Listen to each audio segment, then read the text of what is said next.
ఆ యొక్క అరటిపళ్ళ వనంలో విహరిస్తూ ఉంటాడు. సంస్కృతంలో ఈ యొక్క అరటిపళ్ళ రంభావనం అంటారు. అంటే రంభావనంలో మహానుభావుడు వివరిస్తూ ఉంటాడట. ఆ యొక్క అరటిపళ్ళన్నీ కూడా సువర్ణమైనటువంటి ఛాయతో ఉంటాయి, బంగారు ఛాయతో. ఆ సుభద్రాదేవితోటి అమ్మవారి తీసుకుని చక్కటి విధంగా ఉనికి వాహనం మీద అరటిపళ్ళ వనంలో ఆ యొక్క గంగమాల పర్వతం పంపిస్తాను. అలాంటి స్వామివారికి చాలా చక్కటి విధంగా మన మనోబలం సిద్ధించాలంటే స్వామివారికి ఆ యొక్క కదలి బలాన్ని సమర్పించాలి, ఆయనకి ఇష్టమైంది కాబట్టి మనం చక్కటి విధంగా ఒక 5 అరటిపళ్ళు సమర్పించి స్వామి నాకు ఈ యొక్క కార్యం సిద్ధించాలి స్వామి అంటే ఆ కార్యం సిద్ధిస్తుంది.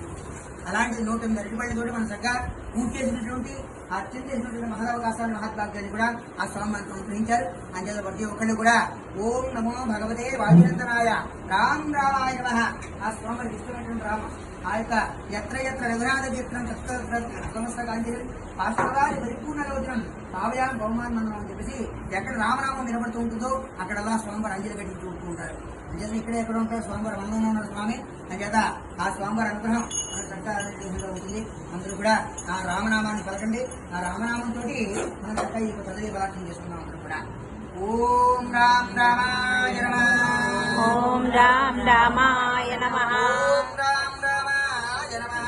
ఓం రామ్